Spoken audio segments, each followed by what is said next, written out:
I'm here outside my grandparents' flat in Hackney, hoping to find out more about their disability and how it has impacted their family life.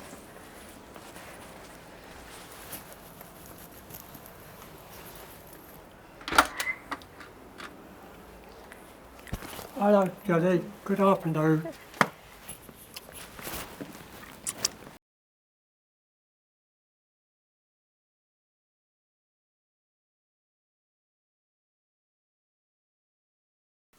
How did you become deaf? Yeah, my mum was born deaf. Whereas my dad, you weren't born deaf. No. No.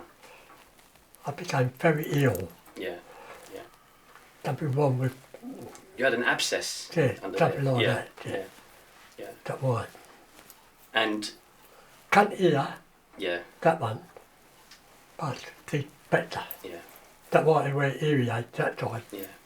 But when you were a little boy, you had to go to hospital, and you nearly died.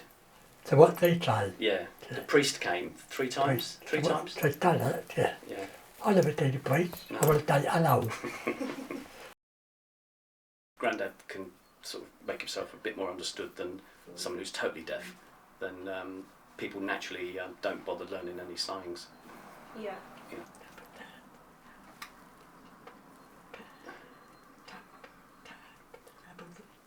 Yeah, Grandma's mother didn't really want to accept that she was deaf at first, because my mum was the firstborn. Yeah. And she wouldn't accept that there was something wrong until the doctor confirmed it. And she didn't want to. She didn't like using sign language because I don't know whether she felt self-conscious. Just didn't really accept it. When other people look at you, you think now it's good that they understand you're deaf, or you think it's good or it's bad? What for every people? For other people, Other the people. way they look at you. Oh, when they look at it, none of the people like it. Them. They don't like being Never stared seen. at. They But don't they like can get a bit Does that sensitive happen about that. often? Yeah. It used to. Again, maybe it's a bit better now. They still do it now, or Still long the time? same. Still the same. That one, not long ago, I just a Yeah, boy, blunt with girl, yeah, look at me. yeah, Me, her Barbara sit here. yeah, I said, oi, what are you looking at for? yeah. I'm not looking. The girl man, Yeah. you know. They get quite sensitive about it because they don't like being stared at, obviously, and people do tend to stare especially when they're doing signs in public. Are there any memories or stories that come to mind when you think about being deaf and the family?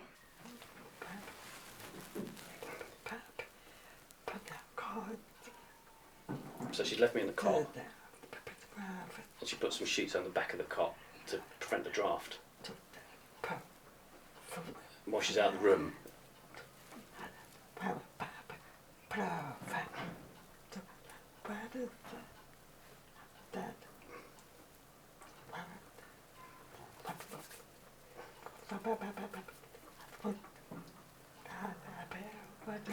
Do you think the disability has brought you closer as a family? Being deaf, do you think brought you closer together? You think it's closer? Yeah, more closer. Made you a stronger family? You, Jenny, Ali, Yeah. all close. Yeah. I think for me, when I was from an early age, I was conscious that Grandma and Grandad were different, being deaf, and so I felt more responsible, like trying to translate what was on the TV so they didn't feel left out, that type of thing. But I also was very conscious not to sort of take advantage of it. It almost had a negative effect. So, for example, when I was at home on my own with my mum and dad, I wouldn't sort of go clumping around the house making noise, because I felt even though they wouldn't be able to hear it, I felt I was abusing my position somehow. So I'd actually tiptoe around the house as if they were super sensitive in hearing as opposed to being deaf. It was like an opposite reaction. Grandma and Grandad were always keen to take us out. It wasn't until I was about 13 that I actually went abroad. But when we were younger, it used to be more a case of just going out for day trips down to Clacton, on the Essex coast, that sort of thing. And we had day trips in London. I remember going to Battersea Park and going on the Ferris wheel.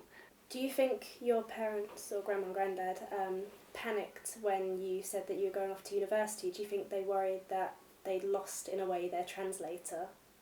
I think so, yeah. They had to learn to depend on each other more than on me. And I think it was a good experiment because it was before getting married, obviously. So at some stage I was going to leave home and live away. So it was like a nice, manageable chunks, you know, one term, come home for a long holiday, go back. So yeah, but I think they were quite worried at first.